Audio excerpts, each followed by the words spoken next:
Love Hurts movie review here. Don't make that noise. Oh god, you can probably hear the whole car. It sounds. This car decides when it wants to make noise or not. This movie's like a streaming movie. It's kind of like a movie for streaming in a way. I don't know. That's kind of the vibe I got from like a Netflix film. The love plot line, is it cheesy? Is it a little? I guess so. It is. It's kind of. It is a little bit. But yeah, it's good. It's nice. It was good. It had good action. I like that the action, we don't have to like wait too long for it. It kind of starts off almost immediately. And because Rose is back, and she's doing like Valentine's card stuff for the guy. She's back because she says she wants to get her old life back. And I guess she needs money. You know, she wants to get her old life back, and she knows she's gonna need money to do that. So that's why she's, that's why she's back in action, is it? To get that going and stuff. But what was I thinking of in my head with this film? Like, what was I thinking of? But yeah, like, and then she learns like the money was double crossed, and so that plays a part in like, I don't know. I don't really, whatever the premise is, you don't really, all you have to know is like I guess they do fall in love. He was in love with her and she likes him. And we even get a scene where she has like in his mind, like in her mind, saying like, look at him. He's, he is funny. He's nice. He's smart. Like, positive attributes. She says he's a badass. And he is a badass. These guys can fight. Although I think their age difference is quite stark, I would imagine, His name's Marv Gabe, or Glabe. Mr. Glabe, something like that. And his brother's name is Ernest, I think. I don't remember what his brother's name is. But he gets kidnapped. Or he gets not kidnapped. He gets taken by the Russians. Well, you could say kidnapped because it's against his will. He gets taken away by the Russians. The Russians take him away, and because he learned like the money that he's making with his legal business type stuff. It's like an arcade, but it's like so not. It's not nondescript. It's made to catch your attention, this building. So I don't get like, hey, what's the vibe with it? But okay. But yeah, the building's there, and like there's this the big fight scene you get towards the end of the film is really nice. They're just killing a bunch of dudes in the building, and of course they kill all of them. There's two main henchmen guys, and one of the henchmen guys betrays the boss, and the one that betrays the boss shoots the other one in the back. Boom, boom, boom, boom, boom.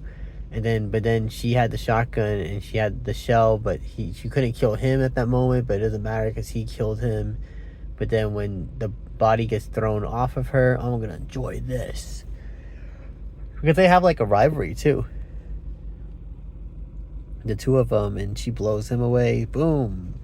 The two dudes in the beginning, I thought they were dead, but they're not. The two little henchmen duo guys in the beginning, they're also kind of they have like a nice chemistry too, each other. And I like that. I was thinking that maybe one of them was going to be like a Dumber and Dumber situation where one's kind of more dumb than the other one.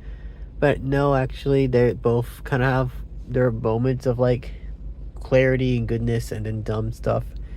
But yeah, they're like comedic. This movie's comedic from the get-go. From the beginning. This movie has a like comedic tone to it. They kill his boss. Marv's boss gets killed. I don't know why he gets killed by this by one of the dudes, but he does. He gets killed. He gets a straw in his eyeball, boba straw, and that's like a theme with the rudder. Marv's rudder, he likes boba. He's always drinking boba. He says, "Oh, finally!" And they give him the cup, and it's fucking boba. And he's like, you see him like he eats one of the tapioca balls, and he's like, like eyes rolling in the back of the head. He's like, "Yes, tapioca." What else is there to say with this film? It's filmed in Winnipeg. I think it's filmed in Winnipeg, Manitoba. It's definitely filmed in Manitoba. If I'm not mistaken, Winnipeg's in Manitoba. Yeah, because it goes British Columbia, Alberta, Saskatchewan, Manitoba. So I think it's filmed in Winnipeg. I remember when when the movie first opened, we get the shots of the town. I was getting like Canada vibes. I was like, this looks like it's Canada to me. It looks like it's in Canada. I don't know. I was getting that vibe when this movie first opened, and we got like these downtown shots of the film. I'm just like, I don't think that's Wisconsin. It's supposed to be Wisconsin though, right? We're supposed to be in Wisconsin. Where Wisconsin? I guess Milwaukee, maybe Madison. Although Milwaukee, that's like the only big metropolitan city in that state. Is Milwaukee? So I'm like, I guess we're in Milwaukee, but it's nice. It's a nice movie. It's got a nice. It's entertaining. Like I said, the action gets started right away. The love, I don't really care for the whole love element. Do they look matched together? I guess, but maybe that's what makes it.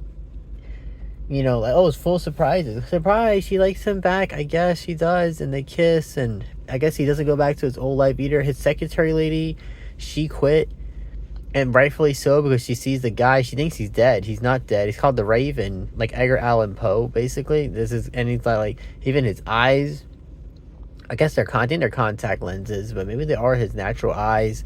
He's like a ghost kind of looking with the eyeballs, and when he writes poetry, and that was the first hitman that was sent to kill. And I think he's also probably the independent hitman. Like, unlike the other two henchmen guys, he's not under contract from his brother necessarily. Like, he's telling him, like, he doesn't work for his brother necessarily, but he's under some sort of contract obligation. I think he is though like an independent operative. But yeah, I mean, that was cool with the brother there in that scene. Like, not the brother, the Raven guy, because he said, "Oh, then we're gonna fall for you." Like, he says to his former secretary, "I think I'm in trouble falling." And she says, "Falling," like falling in love for you, but it doesn't say the whole word; it just says falling. And so it's kind of cute how he alludes to that. That was kind of cute. And he doesn't die. He actually stays alive. And because she says, like, "Hey, listen, that's like my person. Like, I discovered this guy and I'm really into them. And it's like, you can't kill them, okay? You gotta keep them alive for me." And that's when he's like, "Man, I gotta take my own advice because I told her that shit.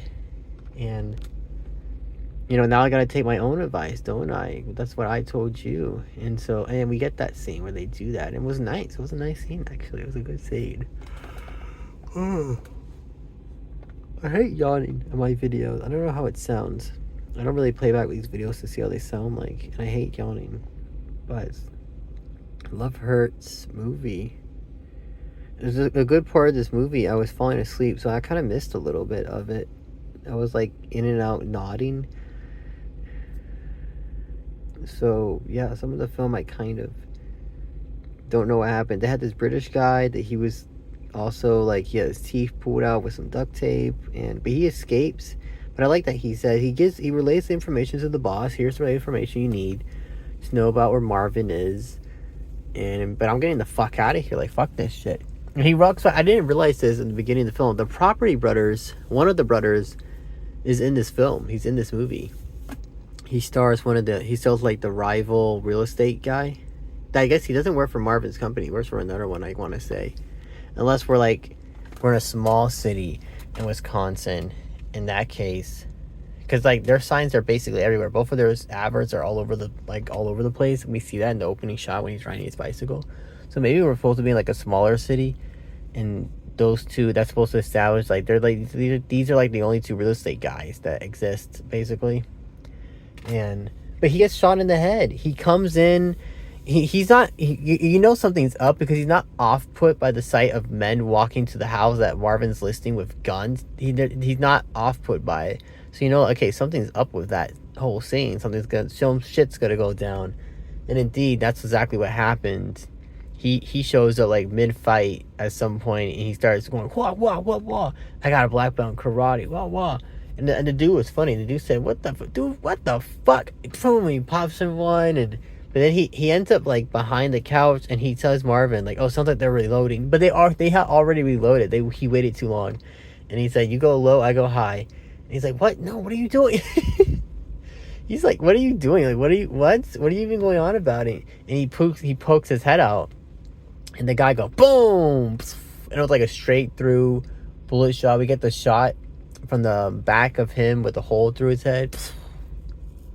I wasn't expecting that, and it was a nice surprise, and it was pleasant. It was pleasant. I mean, sad. Hey, he's sad he died, right? It sounds kind of funny I'm saying that, right? But it was like, oh shit, okay. Property Brothers guy makes a cameo in the film. That was good. That was nice. And he also fucking dies. He also fucking dies, and boom. So he drops dead with that, and but yeah, I didn't because we get his image at first through the film. It's like I'll fight for you, and he's got like the stance. But I didn't recognize him to way into that very scene later. I was like, holy shit, that's the Property Brothers. That's one of the brothers from Property Brothers, and I was like, that's pretty cool actually. One of them starring in this film. Wait, what can you say? That was pretty cool. What else was I thinking about? The score, not memorable. I don't remember any of the songs even now. But yeah, this film was it was nice. It was pleasant. I enjoyed it. And that concludes my review. I mean, I don't really have much to say. It's a decent film. It's a good watch. The Valentine's Day action movie. It's themed around Valentine. They have like some love Valentine's Day kind of stuff brings up in the film. So like it's definitely Valentine's Day movie. But you have a good one. Thanks for listening, and yeah.